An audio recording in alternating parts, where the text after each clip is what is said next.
So this is the 5th talk that we are going to do in the Claude series.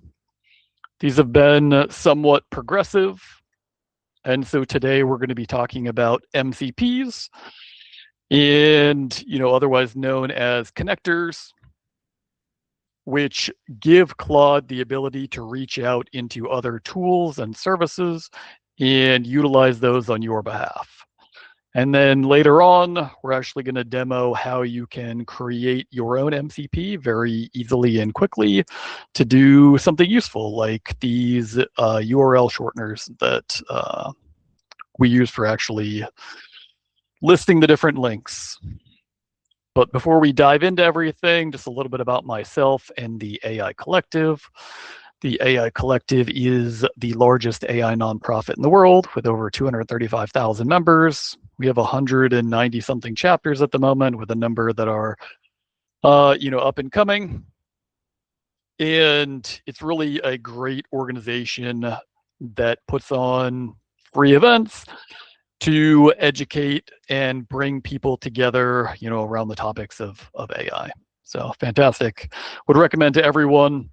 And I'll drop into the chat the Slack link later on, which is how you can actually, get in touch with many of the people within the collective and join our chats and everything. And then a little about myself. I've been in tech for 25 years, 12 in AI, and done a number of different, projects for large companies like NASA, NetApp, and Bright Insight, and a bunch of others, and been part of startups as well.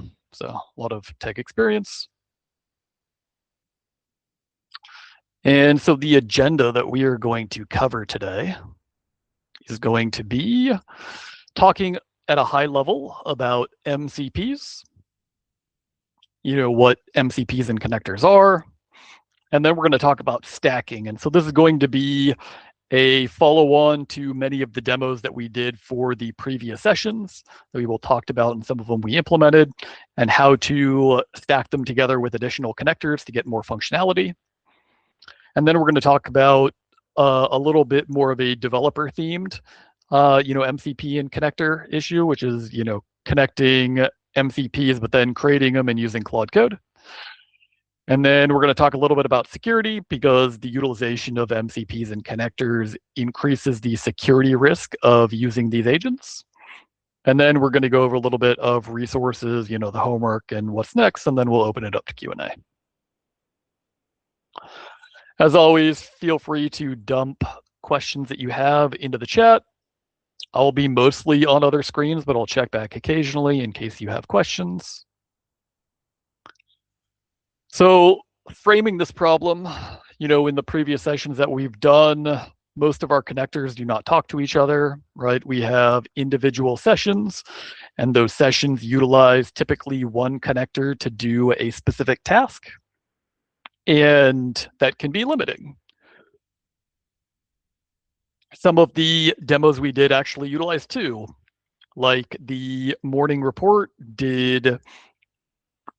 used a connector for Gmail and also for calendar. So that's two different MCPs. You could actually bundle those into a singular MCP, but by default within Claude, they are single MCPs. And so those are really kind of like ad hoc sessions. And to get more and more functionality out of this, you need to enable more of these MCPs or connectors for your Claude sessions. And Claude will then have the ability to utilize all of the tools and services that you use on the internet. And last I checked, there were over 100,000, probably, well over 100,000 MCPs at this point, of varying capability, but there's basically an MCP for every major tool and service and SaaS platform on the internet. So whether you're doing something like social media and you use, Buffer or Hootsuite or Blutato or one of the other posting tools, scheduling tools, or you're utilizing an image generation or a video generation tool, all of the services that provide those, Kling and FAL and, Google AI Studio, all of these have their own MCPs that you can connect to and have Claude utilize those on your behalf to generate images and videos and create and inject the prompts and everything that you want to use. So These are very powerful, and again, the more you connect, the more capable Claude becomes. But again, as we're going to talk about later, it also increases your security exposure, both in terms of your personal files, what Claude can actually implement without your permission, if you give it access to do so, and what some of the potential outcomes from that can be. So again, this is diving into MCPs a little bit deeper. So this actually says 3,000 MCPs, but I've seen other lists where it's 100,000, 200,000, and I firmly believe that there's a couple 100,000 MCPs out there, despite this is what Claude claiming.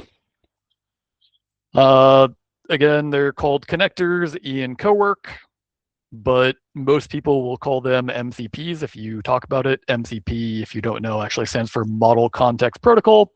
And MCP at its very base is really just a set of rules that tells Claude or other LLMs how to utilize third-party tools and services. So it's like a robot attaching an arm, right? Each one of these arms is a new tool or service that gives Claude more and more functionality. So as we usually do, there's going to be a setup guide and then later a homework guide. The setup guide will go over the initial demos that we're going to talk about. And then we will go into the, the more advanced MCP server setup later on. So I'm going to swap over to the MCP setup guide. And I will swap these slides over in about 2 minutes, 1 or 2 minutes, to give you guys a chance to open these up and follow along.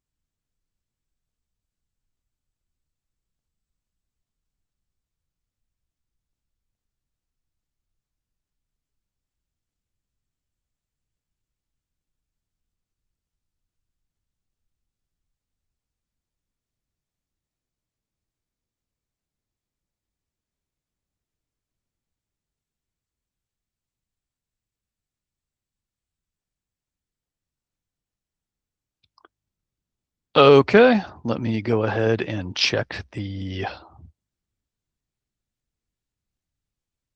it is unrestricted. Anyone with the link. All right, you guys should be able to access it now.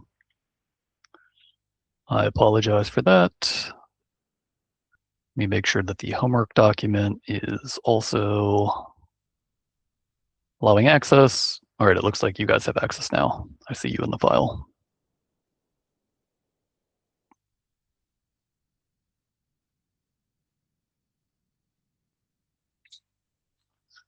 Okay, so hopefully all of you have Claude Desktop and Claude Code installed. Otherwise, this is your time to do it. Both Claude Desktop and Claude Code are very easy to install. You can go over to, I think it's claude.ai/download maybe. That's how you get desktop. And yeah, it is claude.com/download. All right, I'll put that in chat.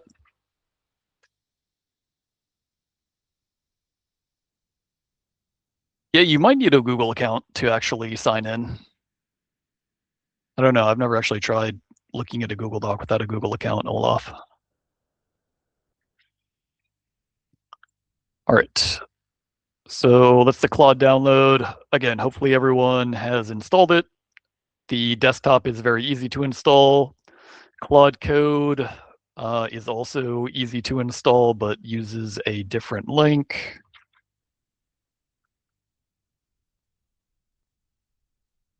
So I'll dump that in here as well. All right, there's the installation for Claude Code. Those will take a few minutes, and they will require you to authenticate via OAuth, which means that it will redirect you to a web browser where you will have to attach an account under your name that has either a pro or max subscription. That's the $20 and the more than $20 subscription that they offer. But as last I checked, you're not allowed to use desktop or code without one of those, unless you use the API, which the API is much more expensive. So if you enjoy not burning money, then get one of the at least the $20 subscriptions to be utilizing these. All right. So we already talked about MCPs and what MCP stands for, what they are. So let's go to the next part, which is verifying and adding connectors. So there are many, many different kinds of connectors that we can add. And so I am going to show you guys how to add connectors real quick. Let me go ahead and share my Claude desktop screen. So this is going to be different on Claude Code. Claude desktop is relatively easy. So you guys should be able to see my Claude desktop window right now. So you go into the bottom left, you click that, you click settings, you click connectors, and it looks like they moved them to customize, but it's still showing in connectors here. So there are many different connectors that we can add. I utilize a number of them on my desktop, but they're easy to find. You go ahead and click the browser connectors or browse connectors, and then you can search in here. So for most people, you're going to want Gmail. Gmail is very popular. If you're using Apple, I think they have Apple Mail on here. Maybe Mail. There's a number of different mail services that you can offer or add. And then for some of the other tools that we're going to be looking at and using or suggesting in here are going to be things like Notion. Notion does have a free plan.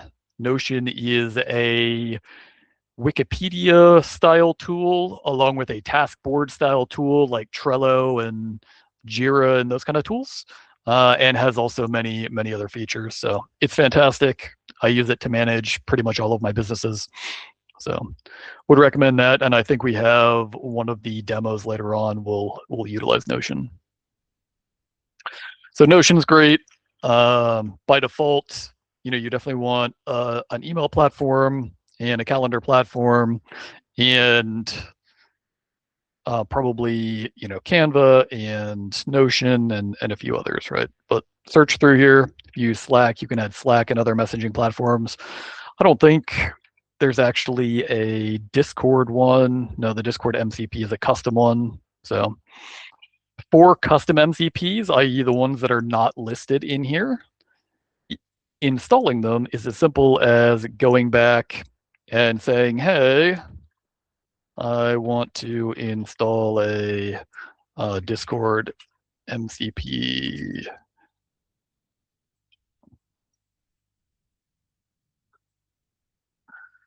So you ask it to research and say the top 3, because for many popular services, Discord being a very popular service, if you don't know what it is, a chat service, predominantly for gamers, but other online platforms. And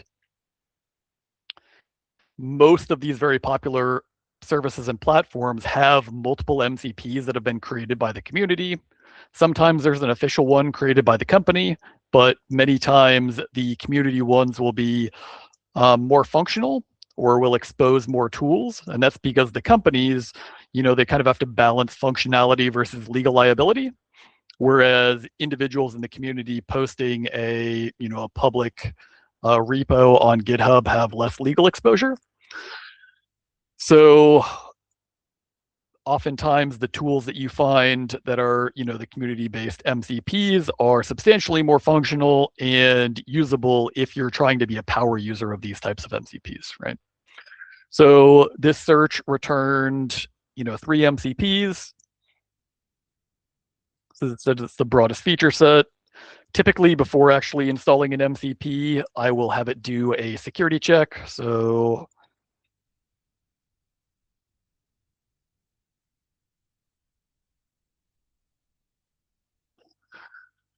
do a security check to make sure that there's no, standard security issues on any of these. As there's, as I talked about before, there are many cybersecurity vulnerabilities in MCPs and plugins that can compromise your system and, cause a whole bunch of issues for you. They can, steal and exfiltrate your API keys and your passwords to various applications if they're in plain text, and there's a whole bunch of other issues. So make sure that you are doing things as securely as you can, making sure that if you're going to add any custom MCPs, you're doing, proper due diligence and, security scanning and things for them. I'm not actually going to install any of these as part of this discussion because despite whatever the security scan might pop up, I don't need a Discord MCP right now enough that it's worth a potential security risk to one of my systems. But I just want to show you guys kind of the process for going through and checking it.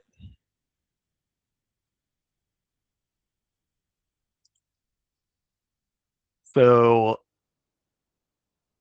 now that we kind of see how to set up and check the MCPs, we can go back to the setup guide. I will swap back over to those slides.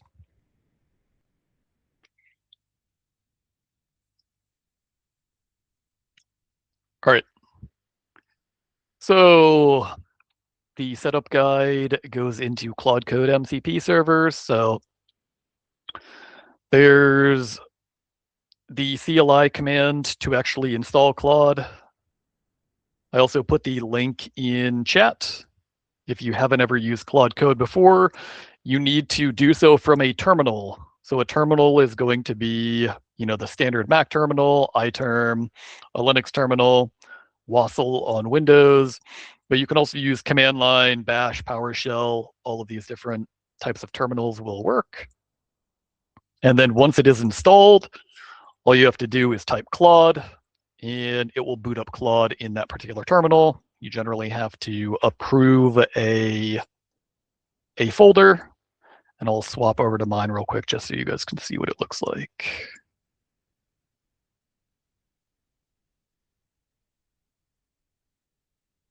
All right. So this is the Claude terminal. As you can see, this is just a command line terminal in Windows, and I just typed in Claude since it was already installed, and Claude Code pops up.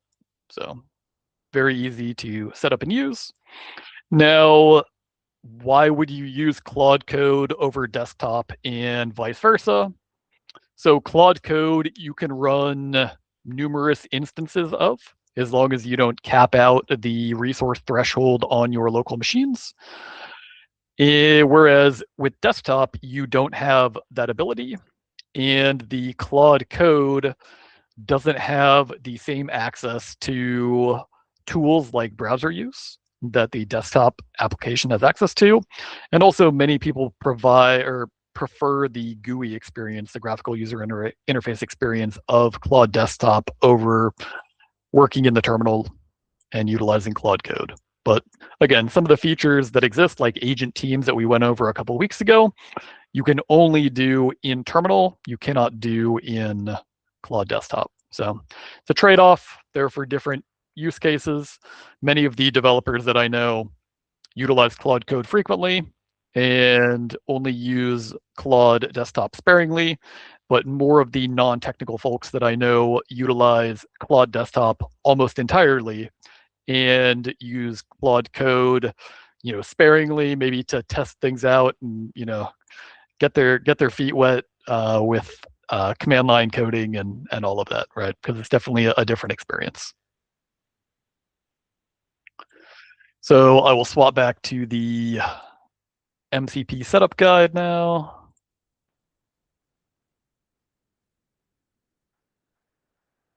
All right. So this talks about how MCP servers work. So it's a process that runs alongside Claude Code and exposes tools that we talked about. And with Claude Code, you can add MCP servers very easily. So I showed you how to add the MCP servers and connectors in Claude Desktop, just typically what they're called. But in Claude Code, they're just called the MCPs. And the process for installing them is going to be, for the most part, it will be copying and pasting these kind of commands. So like that would be the first part of the GitHub command.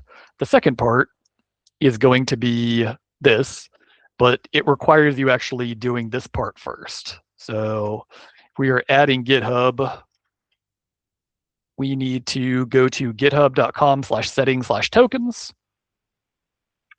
So if you copy and paste this into your browser, it will bring up your GitHub repo. Now, for those who haven't used GitHub before, it is a code repository. So if you were doing projects, you're developing applications or websites or anything else that has code on the back end, then GitHub is the #1 storage place in the world for these repositories of code. And so attaching GitHub to a tool like Claude Code makes a lot of sense, as that's the primary repository for a lot of people. And it is very easy to do so, but a little bit more complicated than the Claude desktop setup. So again, you would go here. I'm not going to show this because you should not be exposing your live tokens to other people. And I don't want any of my tokens stolen. You guys should not want your tokens stolen by anyone on the internet. So don't, again, share any of this. Just go there, follow the instructions to create a token.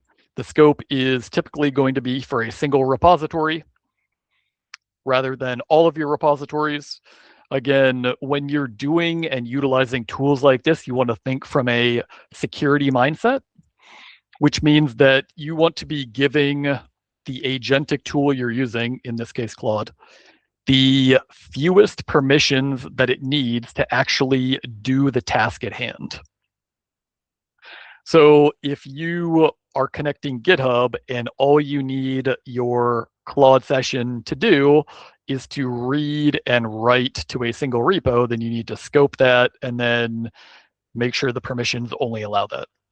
But then when you get the token, then you can go ahead and you can swap your actual token with this text here. Your token will look, something like that, like a random string of characters. And then you can copy and paste these into your Claude Code session, and it will go ahead and add the Claude Code MCP for GitHub. And then you guys can do all of these as well. So Stripe is a payment platform, might be one of the most common payment platforms on the internet. It's certainly for businesses one of the most common, in addition to PayPal and other similar payment systems. Supabase is probably the #1 hosted database solution for business use cases and one of the easiest to actually connect to Claude. So if you're building a website that needs to track, emails so that people can log in and things like that, then you need a database. And Supabase is, again, one of the least expensive and easiest to use database services that Claude is essentially fully integrated with the MCP. File system access, this gives you expanded access to your local machine. So this allows Claude to do it.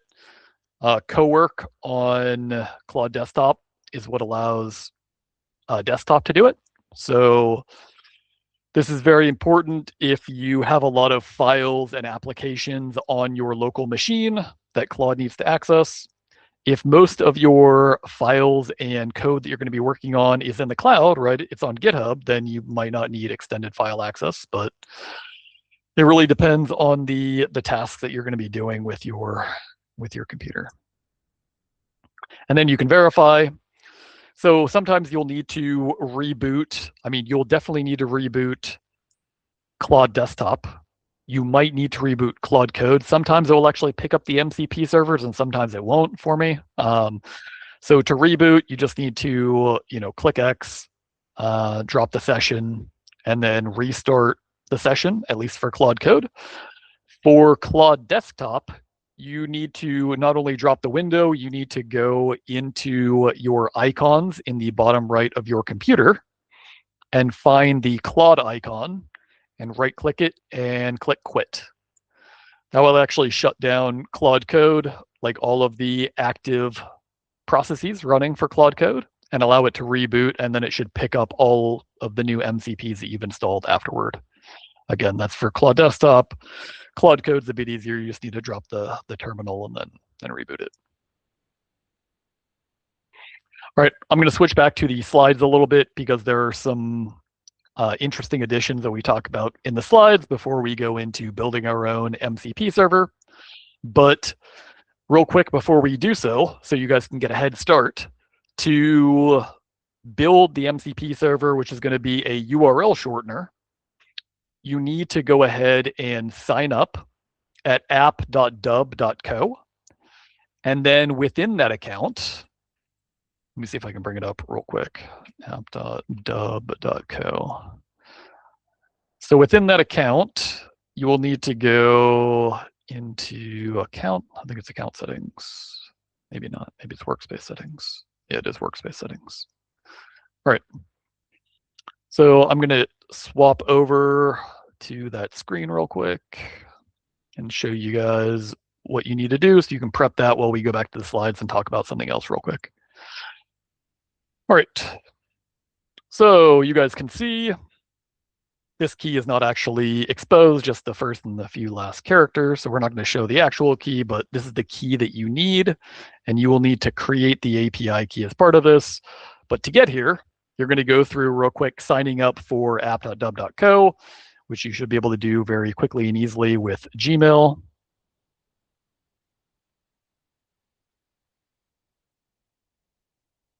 And then you will click your account name in the bottom left, and then click workspace settings, and that will go bringing up this menu here.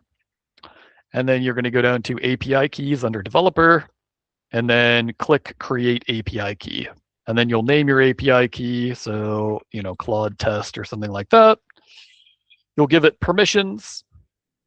So if you don't have anything else in the account, you can do all permissions. If you want to limit the access, as we've been talking about security, you can give it read-only or restricted. I haven't actually tested to see if the URL shortener will work under those. So for now, just leave it at permissions all. And then you'll create the API key. And clicking this will actually expose and show you the full API key, which you will want to copy and paste into a note-taking program of some type on your side. And we will use that in a few minutes to do the demo of creating our own MCP server. So I'm going to swap back over to the slides, and we're going to talk about a different topic real quick, and then we'll swap back over to building the MCP server. I'm going to check to see if anyone has questions first. All right.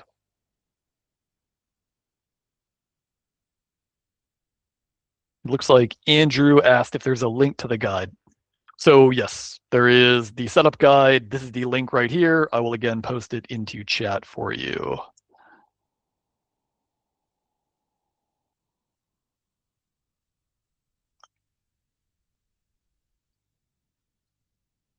All right, there you go, Andrew. All right, back to the slides. So there are a few ideas for extending some of the demos that we've done previously. So we're just calling them stacking demos for now. And this is combining additional MCPs over and above some of the ones that we've been using for the previous talks that we've done. And so these, would utilize a new demo prompt. The actual full setup for these, I believe, is in the homework document. Let me check real quick. Yeah, it tells you the connectors and the prompt. The slides do not go into the full detail. They talk about it kind of as an overview. But the purpose of this is to find emails that someone sent from the last couple weeks that mention a meeting, and then checks your calendar for meetings with that person and shows you a timeline of what's discussed versus what actually happened in the meetings, right? So you can cross-check and make sure that everything was covered, there's no outstanding action items, things like that. There's more and more of these types of connectors that you can use. For example, I add an additional one to one like this where I include Notion and my meeting note software. So Notion actually takes meeting notes for, meetings, business meetings and things like that.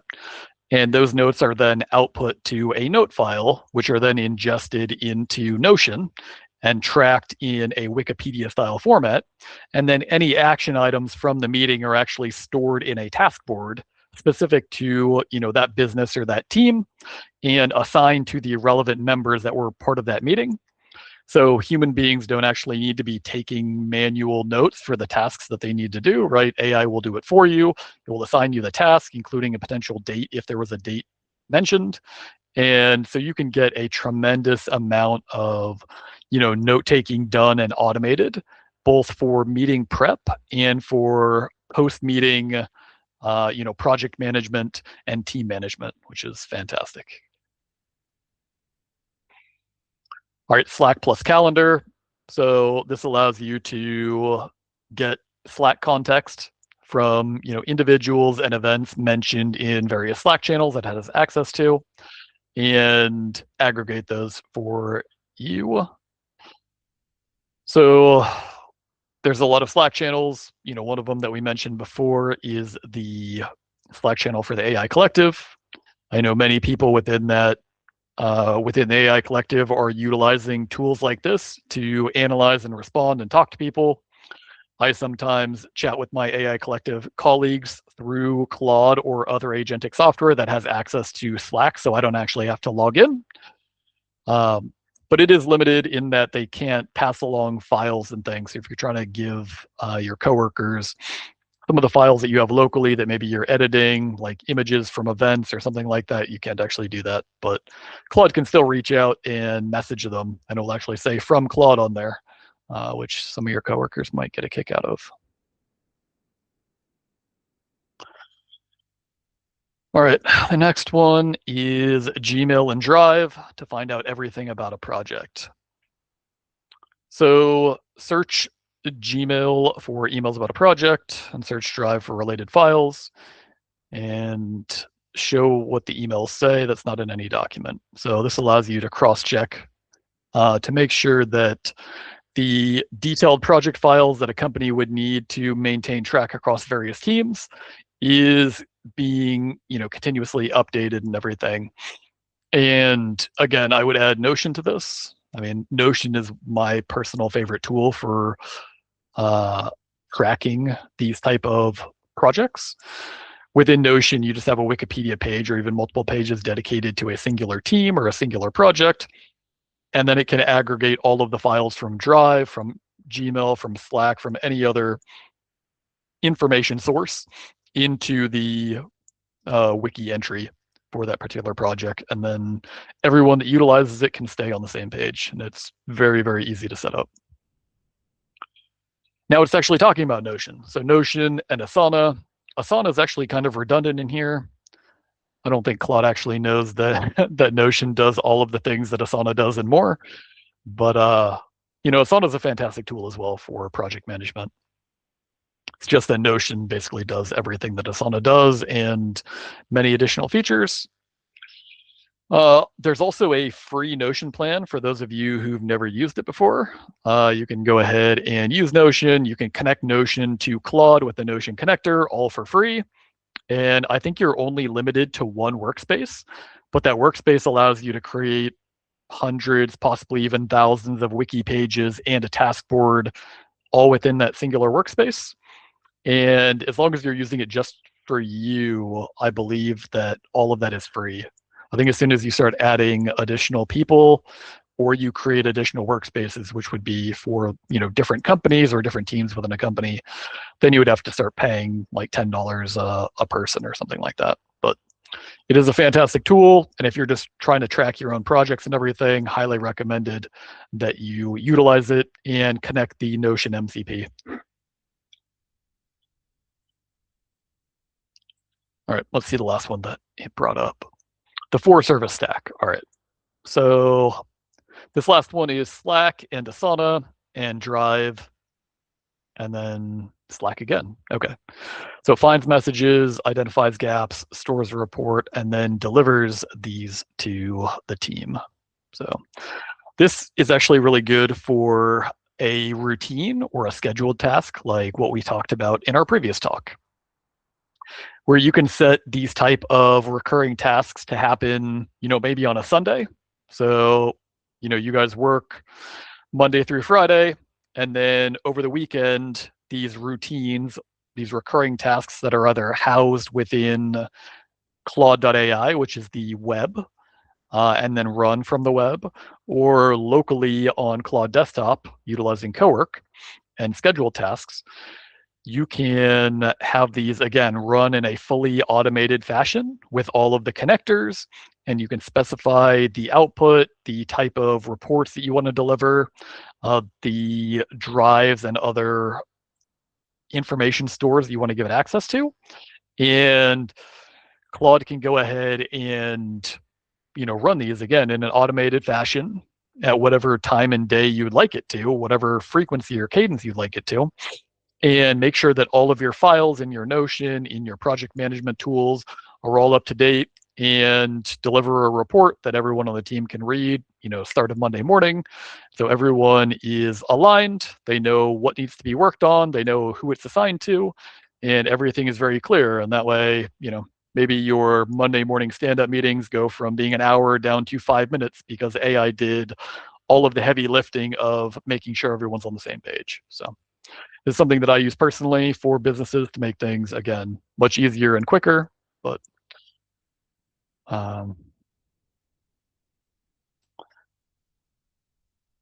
okay, so the next one, developer track, MCP series or MCP servers.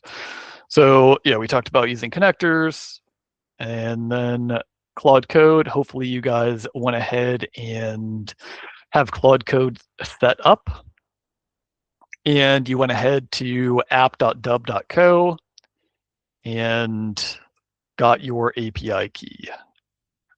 So we'll talk about the actual use cases in a minute.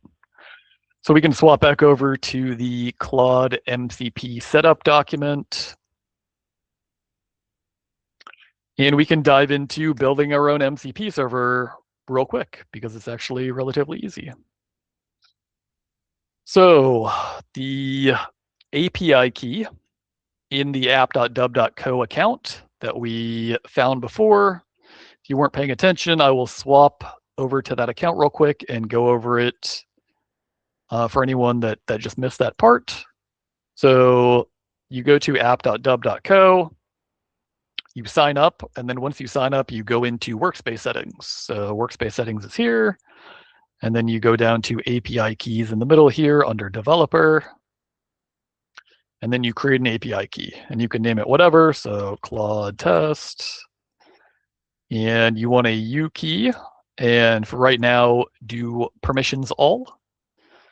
And then you're going to click create API key, and it will expose an API key. Now, I've already done this, so my MCP server is already set up, but you guys will need to copy that API key, and then we will go back into the Claude setup guide. And you will want to go ahead and paste your API key here. So it will look, like some string of random numbers. And then you guys can copy that. Now, hopefully, those of you who are following along with the demo have Claude Code open in one of your terminals.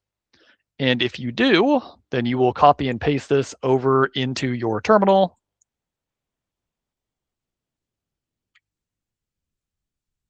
And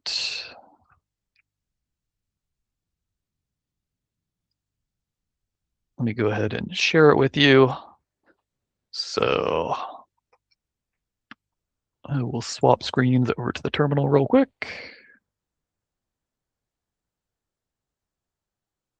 All right, hopefully you guys can see that now. It looks like it's popping up. All right, so I already pasted the command over here. I already have this MCP installed, but this is what you guys would do. Just paste this over. Obviously, this is not a real API key, so it wouldn't do anything if I committed this prompt. But you guys will have your actual API key right here. And then you're just going to hit enter, and Claude will process it. It will probably open like a bash shell and run that command within the bash shell. And then it should say something like your MCP server is done and completed and configured.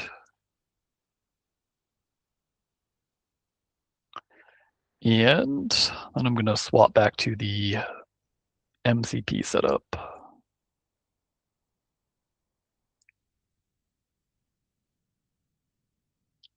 right, looks like we don't have any questions, which is good.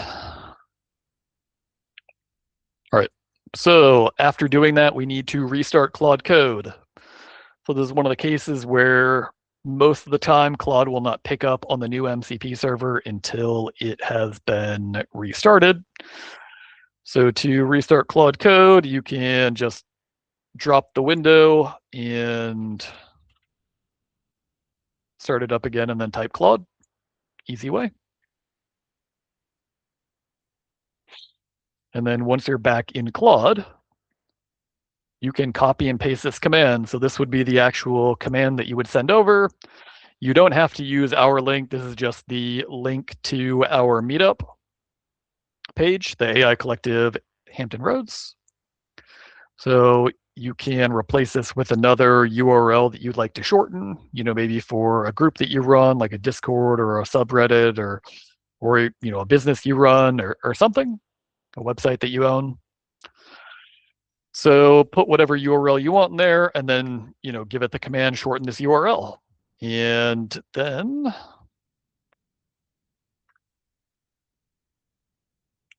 I will swap back over.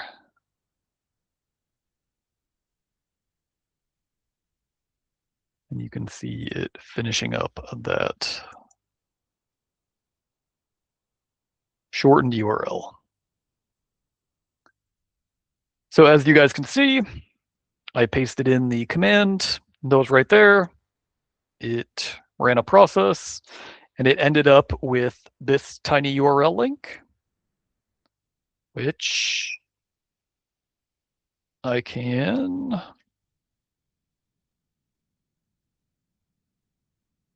copy and paste, and it opens up the meetup. So hopefully that is working for you guys. I, again, don't see any questions, so I'm going to assume that you guys have been able to follow along so far, those of you who actually are attempting to follow along. That part is pretty easy.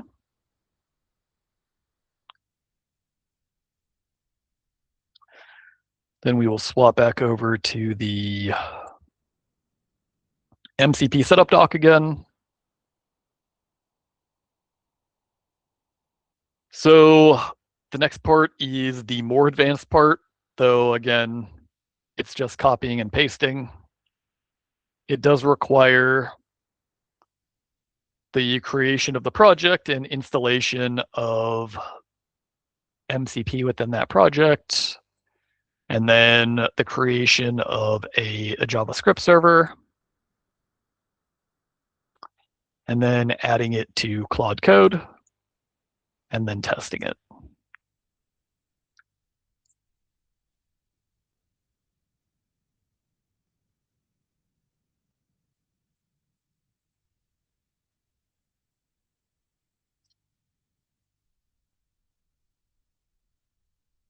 All right, we are getting close to time though, so we won't go through the entirety of this, but it is easy. We'll just copy and paste this into your Claude session that's been rebooted. The same for the setup of the JS server.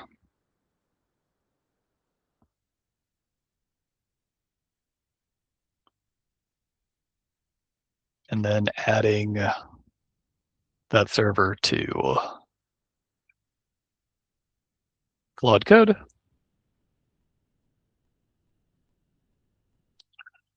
So it does say to use /MCP. That sometimes shows all of the MCPs. Sometimes you actually just need to do /, and it frequently will show up under that list, which can also show skills. But let me see where it shows up on mine. Oh, it does show up on MCP. All right. So hopefully you guys were able to follow along on this. I know we abbreviated a little bit, but this really does the exact same thing as the easier version, which is just installing the pre-built MCP.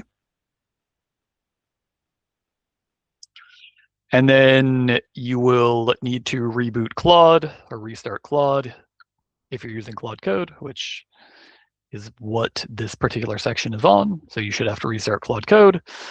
And then you can type in the exact same command to do a URL shortener.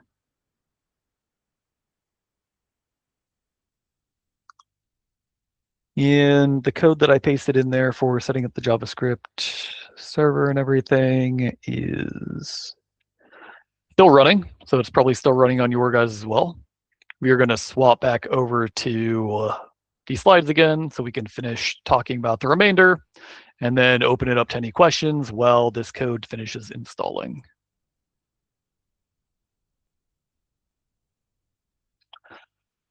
Okay, so again, we just worked on the developer tier stuff, you know, what Claude would consider advanced. But as you can see, it's really not that scary, especially installing, you know, standard custom MCPs into Claude Code. It's literally just copying and pasting generally 1, 2, 3 lines of code into your Claude Code session, and then Claude does the rest for you. Even the installation of custom MCP servers is generally not too difficult. I've mentioned a few that I've created on previous sessions. One that I use for all of my different Claude instances is a multi-account Google MCP, which actually required creating a Google Cloud account and then providing permissions and like the tools that you actually expose. And so that's when I was saying that some of the MCPs offer a lot more functionality than what the native offerings will give you. That is what I was referencing, because the GCP version of the MCP for Gmail, Calendar, and Google Drive, there's a total of about 150 separate tools that are available to be exposed. But the native Claude connectors and or MCPs that they show you in the marketplace only allow about 30 total tools. So creating a custom MCP not only allows you to have more tools, but in my case, I have many, many different business emails that I'll use Gmail. And so I needed a singular MCP that works for all of those different accounts. And so it allows me to connect, you know, 10 different Gmail accounts to a single MCP, so Claude can actually switch through all of them. And it gives each of them a code name, so it knows which one you actually need to pull in the emails from for different projects. So it is very cool, an example of one of the custom MCP servers that you can create. All right, some other developer-themed MCPs that are in here. Doing code reviews at 3 a.m. So this is definitely an MCP plus Claude routines and or scheduled tasks, right? In that you generally don't want to be awake at 3 a.m. So you can schedule Claude to be doing this, again, via schedules or routines. Schedules are the Claude desktop version, and routines are the cloud version. But you will need to connect GitHub, as we went over before. And that will allow Git or Claude to do, security checks and unit testing and smoke testing and things of your repos. Make sure that all of your repos have, up-to-date readmes and, all of the things that you want for like a high quality, multi-star public repository, if it's public, or, just like a highly curated private repository, if you're working with private repos. All right, Stripe and databases, we went over this a little bit in the other document. Pretty much any project is going to need a database. There are many, many alternatives to Supabase, but Supabase is, again, the easiest to get into and start using.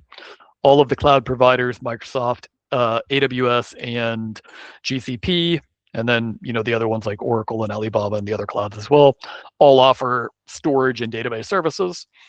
And some of those will be more appropriate if you're creating enterprise quality software. But for the majority of home projects and websites and things like that, Supabase is going to be your best friend.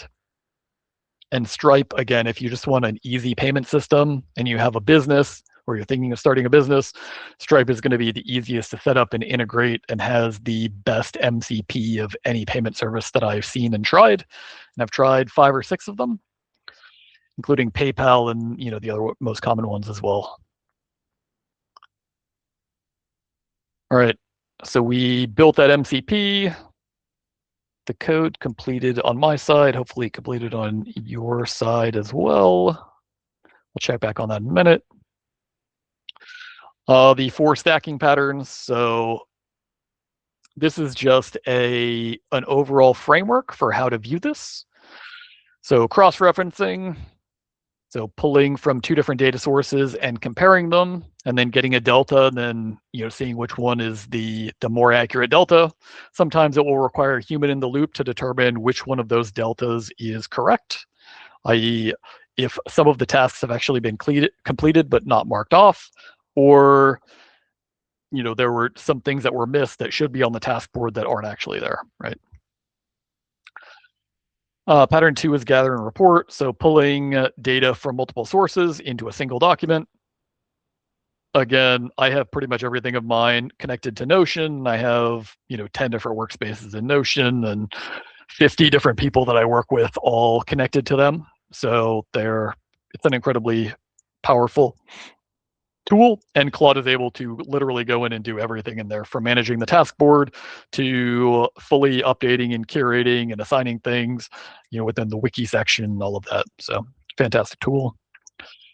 Pattern 3 is detect and act. So finding issues and then taking action in another. So an urgent email triggers a task, or checking a GitHub repo triggers a security scan or other security action, right?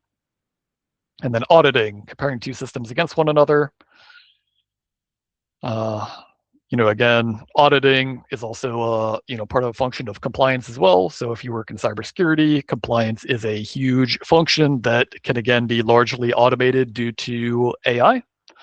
So if you're good with AI systems, you can set this up to do a lot of the auditing and compliance work that you might otherwise have to be doing by hand. And we were just talking about security, so this is great. So cybersecurity is often underrated because you have to generally understand the technology before you layer on the understanding of the security. But it is incredibly important to understand and be skeptical of technology in a general sense. One of the best sayings from the cybersecurity field is trust but verify. And so, you can trust the tool providers or the people that put up MCP repos and all of that, but you still need to verify that these things are secure, that they're not going to expose your API credentials or your tokens or, your credit card information, things like that. So, with how quickly AI is developing and, how quickly the releases are from companies like Anthropic and OpenAI and all of these different providers, and with tools like OpenClaw out there, there is a huge temptation, obviously, to go in and install all the newest, coolest stuff and get it running and have it do a million different things for you. And then, you wake up one morning and you have, a $50,000 charge from, Amazon or GCP or whatever, because your agent went and bought that stuff, or, ran up a bunch of charges somewhere else, right? There's a lot of different vulnerabilities, not only financial vulnerabilities, but security vulnerabilities. There are critical, like last I checked, there are about 13 critical vulnerabilities, like CVSS 10. CVSS is a risk scoring metric for cybersecurity risks. And again, last I checked, there were about 13 for OpenClaw that were 10s. And 10 means that if this is compromised, it can completely compromise your system. And by your system, it means your personal computer. And most people, or many people that are starting to run OpenClaw, they download it from a repo and then they put their OpenClaw on the open internet with an open port. And that opens you up to having your system compromised. And there's hackers out there that have automated detection and injection tools. And so as soon as you put it on the internet without any security, it will be found by a hacker within usually under 5 minutes and compromised. And generally, you won't even know it, right? They'll turn your computer into a crypto miner or some other nefarious tool. And the only thing you'll notice is that, you have high CPU and memory utilization on your machine. And, it doesn't necessarily correlate with your usage, but it will be, mining crypto and sending that crypto back to Russia or some other place, right? Just one example, not the only example out there. There's many, many other examples of these being compromised, but it is a very, very serious thing, cybersecurity is. So you need to be scoping things effectively, like we talked about, only giving the minimum level of permissions to these tools, to these MCPs, making sure you do double checks with security, right? So when we were looking at those custom MCPs for Discord, you need to make sure that you're doing security scanning. Now, I asked Claude to do the security review. That is not going to be enough, right? You need to get security tools to scan the repo. Generally, you don't want to clone a custom repo from the wild and utilize the code as is, right? You can ask Claude to evaluate the repo or a security tool to evaluate it first. And then you can have Claude rebuild the MCP based off of the structure of how they did it without having to clone the repo and utilize their code, which might be compromised. So again, lots of considerations. Don't want to overwhelm you guys, so we'll leave it there. But security is a huge thing, and if you're going to delve into the space, I would recommend spending a lot of time on the security aspect and getting up to date on it. All right, finding MCP servers. So there's many different registries. We talked about GitHub a whole bunch. We talked about Anthropic and Claude AI Connector Marketplace. There's a ton that are listed that are official. I would not worry about the security of the officially listed connectors and MCP registry that Anthropic curates. There are not a huge amount because Anthropic specifically does high-level security review of all of these. That does not mean that they are 100% trustworthy, but it means that they're 98, 99% trustworthy. GitHub, again, repos in the wild, I would probably trust them, 20 to 30%, right? The majority, I would do multiple security scans. If it was the one that I wanted to use, I would be having Claude build it for me, rather than cloning the repo and building it according to what the repo told me to do. There's many other MCPs. If you use another agentic coding tool, right, like Windsurf or Cursor, one of those, they have their own MCP database as well. So it just depends on the tools that you're using. OpenClaw is an MCP registry, as do many of the other agentic harnesses that are out there. So there's many, many different MCP repositories and many, many different types of MCPs that you can use. The format just changes a little bit depending on the actual tool that you're using as to how you format the code for incorporating that MCP.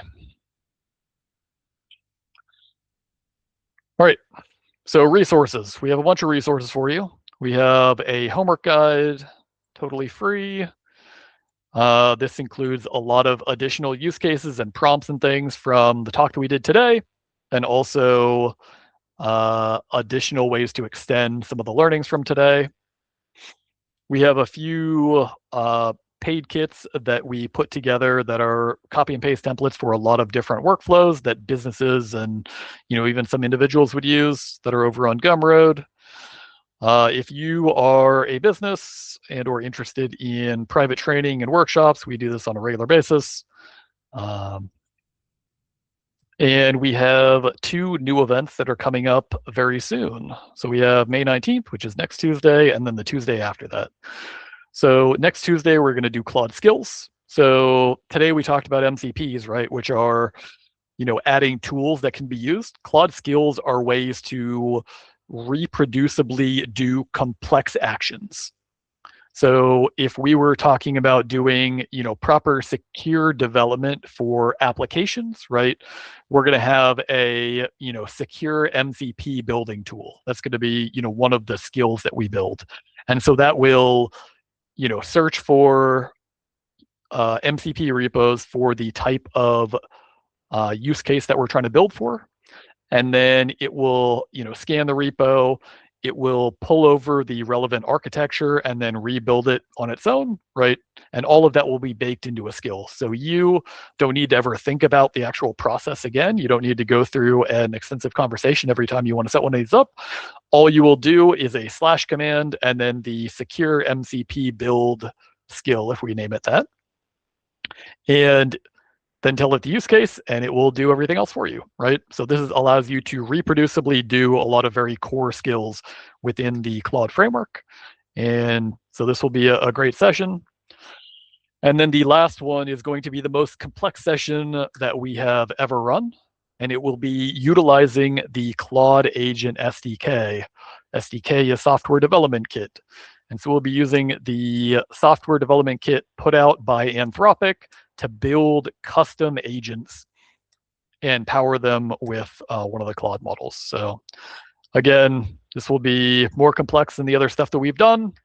Again, we're going to keep it as simple as we can, right? As as much of the copy and paste style that we've done, but this is definitely more complex, on another level from the previous 5 sessions that we've done. So just keep that in mind. And we have some other links down here, right? Our meetup link, our link tree, all of that kind of fun stuff. And with that, I will open it up to Q&A. If you guys have questions, feel free to post them in the chat, and I will start checking the chat now.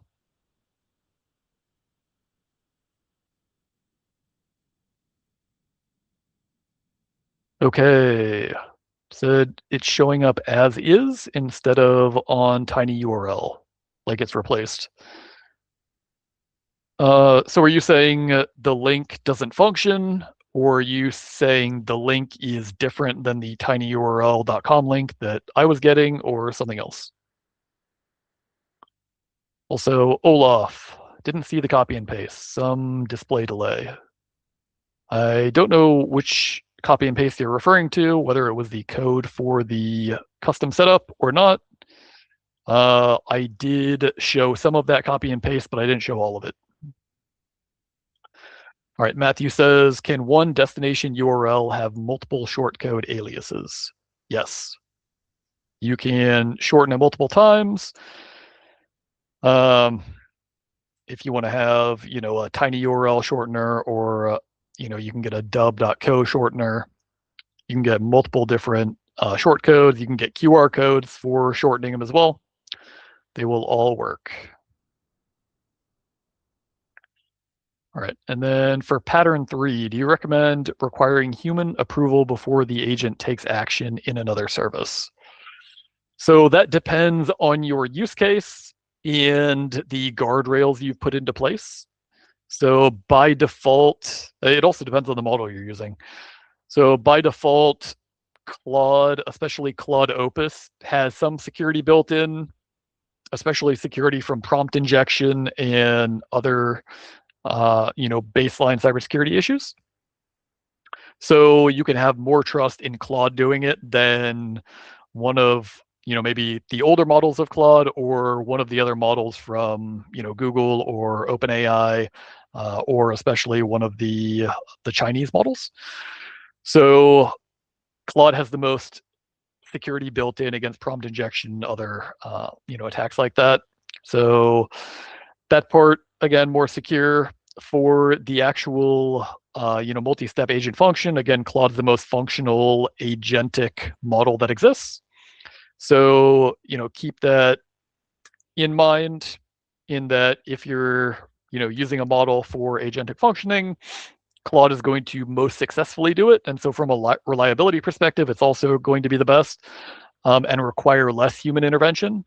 But again, it really depends on the process that you're doing as to how much human approval you want, if any.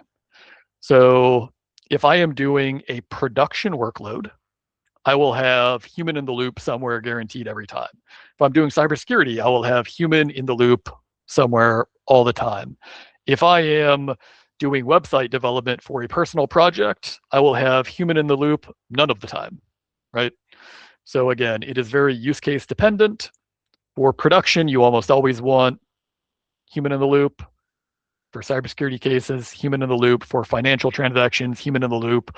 For, again, personal projects, for things that don't have serious issues if they fail, then human in the loop is not as important.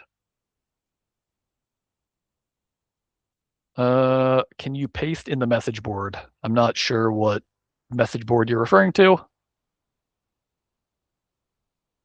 Thomas, yeah, thank you for coming. PK, Matthew, PK. So is there a recording available? So this is being recorded. The recording will be available tomorrow morning. Everyone who signed up on Meetup will get it in email format. Otherwise, it will be on our YouTube channel, in our Facebook group, and in our Slack channel. So if you are a member of any of those, you will see the recording when it's released. I have Claude automating the editing and uploading of it. So typically Claude gets it done by about 7, but it depends on the overall size of it because that determines how long it takes to ingest and export it from CapCut, which is part of the automated editing process. Josh, so I know this series is about Claude, but I'm curious if you also use Codex, and is there a benefit to one or the other? So I do use Codex, not as much as I use Claude, but I do use it. I have a pro level subscription, and we at the AI Collective are partners of OpenAI. So I do utilize the tool. I like the tool. It is buggier, a little buggier, in my testing than the Claude tools have been, but it's still very functional. For a while before I created some of the instancing on the back end that I use for Claude Code instances and stuff to easily spin them up and down now, I would utilize Codex in addition to Claude Desktop. But now I really only use Codex and other OpenAI tools for the presentations that we do on behalf of OpenAI. And then I still utilize the image generator from OpenAI because their image generator is, for many use cases, higher quality than any of the other image generators out there. So again, use case will determine, the model to use, the tool to use, all of that. So there are certainly use cases for Codex. I like it. I certainly, would recommend it, but I wouldn't recommend it more than Claude Desktop necessarily. All right, Info Act. Is there an extra step needed to connect to Anthropic Registry, or is it connected by default? And the connectors saw from Claude are from the Anthropic Registry. So yeah, Anthropic is the company that owns Claude. So any Claude repo or registry or marketplace is an Anthropic registry. What it was referring to is that the marketplace on Claude Code and the marketplace on Claude Desktop and Claude AI are actually different. in that there are different MCPs and tools that you can register and use via Claude Code than you can with Claude Desktop. That's intentional. It's just due to the nature of the program, which is why earlier on I was talking about there being differing use cases for the two of them. So generally, Claude Code has, at least in my view, some of the more powerful MCPs. But if you are able to create your own custom MCPs, kind of like what we were doing today, you can get the same level of power parity between the two applications. But I would say that the default MCPs and what people have created for Claude Code is actually more powerful than the curated MCP tools that are available natively for Claude AI, which is the web version, and Claude Desktop. All right, Gerald asked, are you looking for volunteers? So yes, the AI Collective is always looking for volunteers. We even have a volunteer channel. We put out, recruiting messaging through our social medias. If you are interested in volunteering for an in-person or a digital event, please let us know. You can either PM or email us directly, or you can go to our Hampton Roads public channel within Slack and post in there asking about opportunities. Ted or Aaron, who are co-leads of the chapter, actually handle that. I do not handle recruiting or volunteering or any of that.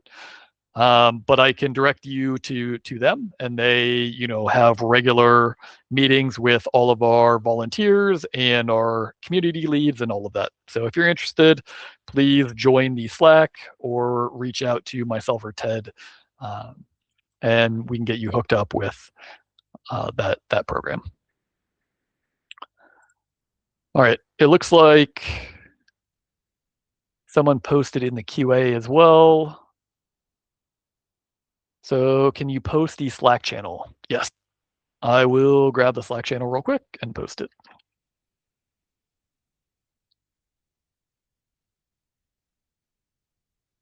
It will take me 1 minute here. So I have to log into Slack. All right. Invite people, copy invite link. Here we go.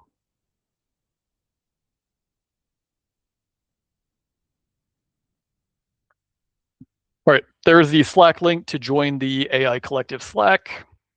I will leave that up for a few minutes. Feel free to go ahead and join. And again, I will post the channel that I was talking about a minute ago, which is the Hampton Roads public channel.